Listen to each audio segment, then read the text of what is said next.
So in this video, I'm going to show you exactly how I got 3 A stars in my A levels by showing you the exact process and the 3 main things I had to consider to get me there. This is going to be a simple, straightforward guide, and I can tell you it won't take me more than 10 minutes to get through all of this stuff. The first thing being to avoid distractions. Obviously, when we're considering what's going to distract you when you're studying or working, we only mainly think of one big thing, one thing that's always taking you away from your work, and that is your phone. This is what's going to drag away all your attention all of the time and take you away from your work and obviously distract you. The best and easiest fix that I can honestly give to you to solve this is literally just to put it in another room. Just don't have that phone with you while you're studying.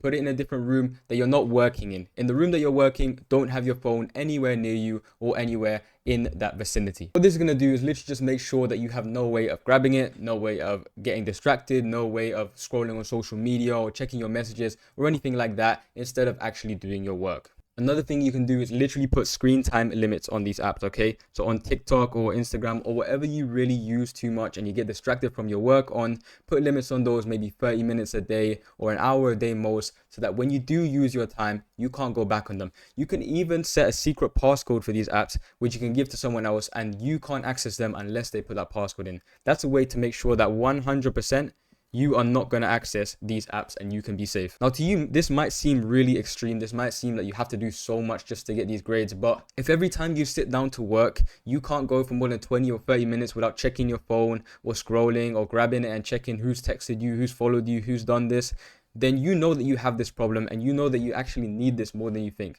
And it means that when you do fix it, you're going to get even better results and you're going to get even better grades a lot easier. The next thing that you have to focus on is rewiring your brain. And all that means is changing how you think, changing what gives you reward, that being obviously dopamine, which is what releases that feeling of reward in your brain. So when you have things like, social media or video games and stuff like that, they're going to give you that dopamine that you don't want. They give you instant gratification. You scroll on a new video, you get a hit of dopamine. You scroll on the next, you get a hit of dopamine. Every follow, you get dopamine. Every like you get on your post, dopamine.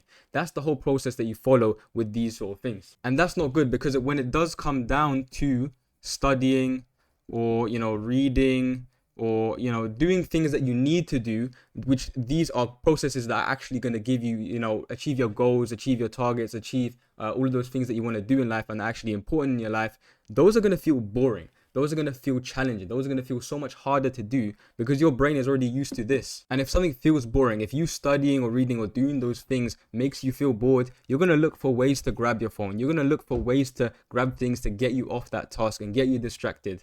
And that means you're not going to study. That means you're not going to get those grades that you want. So these are the solutions that I use to rewire my brain to make studying actually feel rewarding again. So the first thing is called work first, reward later. All that means is that you need to prioritize doing this work first and then you get your reward later, and then you can go scroll on your phone or take a break or do whatever you need to do. The idea is next time you want to scroll on TikTok for like 20 minutes, just tell yourself, okay, cool, I'll do an hour of this English essay that I had to do. I'll do an hour of this revision that I had to do. I'll do an hour of a past paper, and then I'll be able to scroll guilt-free for 20 minutes. That rewires your brain to think, you know what, I need to do this work first, and then I get the reward after. And you need to keep repeating this for all of the tasks. Think, well, work first, reward later. When you wake up in the morning, don't check your phone, get some work done, and then you can go ahead, check your phone and get those little dopamine hits that you're craving. The next easy thing to do is literally just remove temptation entirely, okay? All of these apps that you have, all of those social medias and things, you can literally just downright remove them.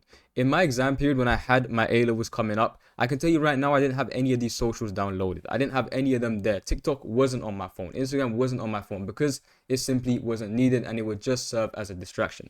So I know it's hard, you have to let go of these apps, but believe me, they will survive without you, believe it or not. So this is a good thing that you can do as well. And if you're really chasing those top grades and you want those, good things for university, whatever comes after, definitely prioritize this one as well. And the last thing is actually batching your entertainment. All that means is that you don't check your phone 50 times a day. You actually just check it once or twice during the day. Okay. So, or maybe even 3 or 4 times. So you don't check it, in the morning and then 5 minutes later and then 10 minutes after. And then, while you're doing your work and then after you've done your work and before or whatever, you check it maybe in the morning, maybe once or twice in the afternoon, and then in the evening again. Or you play, jump on the PS5 once in the morning or once all the way in the evening once you've done all your work. You have to batch those big dopamine things. So these social medias, these video games and stuff, batch them, do them all at once instead of doing it, a little times during the day.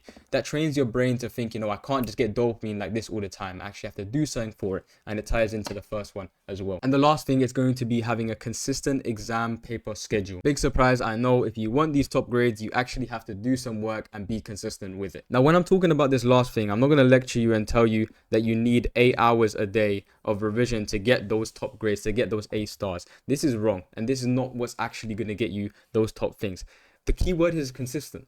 Literally anything like 30 minutes a day, okay, of exam paper questions, of active recall, of flashcards, of things like that actually test your brain is all you need. Doing this 2 or 3 months before my exam period was key for me getting all of that content in my head and actually memorizing everything. So this is actually what you want to do. Aim for, obviously this is not going to suffice for the whole time, but just start with doing about 30 minutes a day of literally half an exam paper, a quarter of an exam paper for your subject. For example, for physics, I hated it. I'd only do about 30 minutes of it, but the thing is that I stayed consistent with it. Every day I do the same thing. I do that 30 minutes. I do that 30 minutes. And my brain started learning and learning. And obviously, as time goes on, you are going to level this up to maybe 60 minutes or 2 hours a day of doing this practice. And this is obviously when it comes down to getting closer and closer to your exams. What's key to know is these exam papers that you're doing are literally reflections of the exam that you're going to do on those days.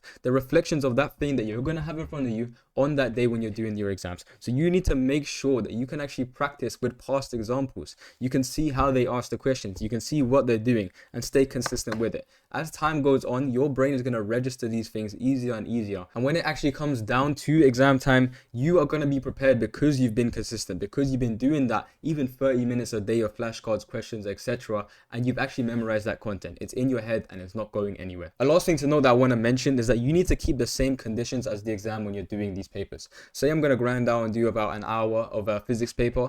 I'm going to keep the same conditions. I'm going to time myself always, okay, have that timer ready because you need to be able to deal with that pressure.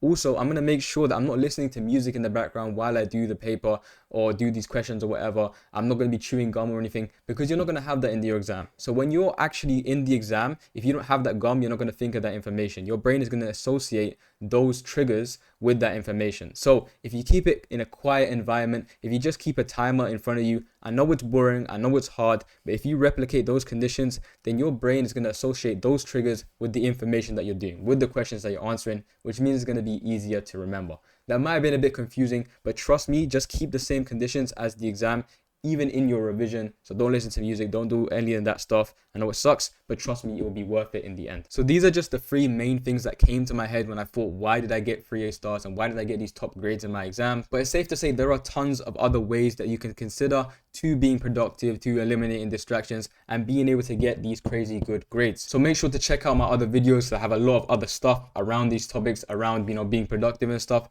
So check that out, and yeah, thank you for watching.